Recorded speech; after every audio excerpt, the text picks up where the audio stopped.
वाघाचं हेच चाललेलं आहे की वाघाचे शो करून पैसा कमवलेला जातोय. म्हणजे खरोखर वाघ वाचवायचा ह्याच्याकडे लक्ष आहे की नाही हे संशय होतो. तर आपण सर निर्भीडपणे बोलतात, परखडपणे मांडतात. तर आपण सगळी सरकारं पाहिलेली आहेत आतापर्यंत. तर आपल्याला असं नाही वाटत की खरोखरच कोणी गंभीर नाही याबाबत. म्हणजे आपलं मत काय की खरोखर कोणाला कळकळ आहे का? हे जो टायगर शो आहे तो कान्हा किसलीवरून आला आपल्याकडे. कान्हा किसलीला जे वनाधिकारी होते त्यांनी तो सुरू केला आणि तो प्रामुख्याने ब्रिटिश म्हणजे फॉरेनरना होता. फॉरेनरना ते वाटेल ते खर्च झाला तरी ते यायचे. आता ते कान्हाची एरिया आहे जो क्षेत्र आहे ते 1500 स्क्वेअर किलोमीटर आहे आणि त्यातला एक चंक म्हणजे एक तुकडा 100 स्क्वेअर किलोमीटरचा त्यांनी टायगर शोसाठी ठेवला आहे. आता तुमच्या सँक्च्युरीची एरिया 100-150 आहे, त्यात तुम्ही टायगर शो कशाला करताय? आणि सर जे आता ही जी सरकार आहे, जसं आता आपण विषय काढला इंडियाडोचा, सरकारचं विकास म्हणजे हेच झालेलं आहे की जंगल तोडून काहीतरी करायचं. म्हणजे डॅम बांधायचा, हायवे करायचे किंवा एअरपोर्ट्स उभे करायचे. गरज असो नसो हा विचार केला जात नाही. आपण विकास कसा करतोय नाही, चुकीचं आहे ना. आता बघा भंडारा डिस्ट्रिक्टमध्ये इट्याडोह बांधला तो 75 स्क्वेअर किलोमीटर त्याचं क्षेत्र आहे. ते किती प्रचंड आणि आवश्यकतेपेक्षा त्यांनी ते जास्त तोडलेलं आहे.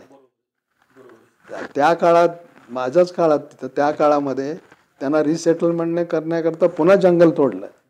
त्यात त्यांना गाव वसवलं, घरं बांधून दिली, सर्व झाले.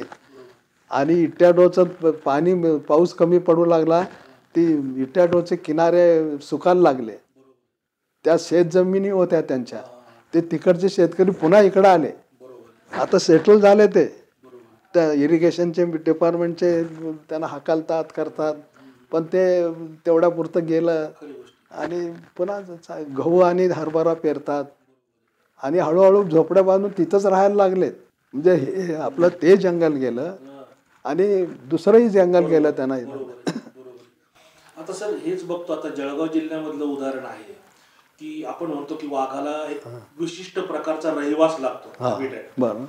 तर आता जळगावमध्ये पाहण्यात असं आलेलं आहे मागच्या काही वर्षांमध्ये की आमच्याकडे जी एक वाघीण होती ती चक्क केळीच्या शेतांमध्ये पिल्लं द्यायची. पिल्लं केळीच्या शेतातच वाढवले तिने. त्यांना त्या केळीच्या शेताची सवय होती. ते 3 पिढ्या तिथं वाढल्या, 3 वेळा पिल्लं दिली, 3 पिढ्या तिथं. जंगलात तिच्या करता जे पाहिजे संरक्षण, दाट झाडी पाहिजे ती नाही आहे ना तुम्ही. म्हणजे जे हॅबिटॅट डेव्हलपमेंटचा हा जो हे आहे आपल्याकडं जंगलामध्ये, तर तुम्ही करतच नाही हॅबिटॅट. वाघाला काय आवडतं, वाघिणीची सवय काय आहे, याचा विचार न करता आपण चाललेला आहे सर्व.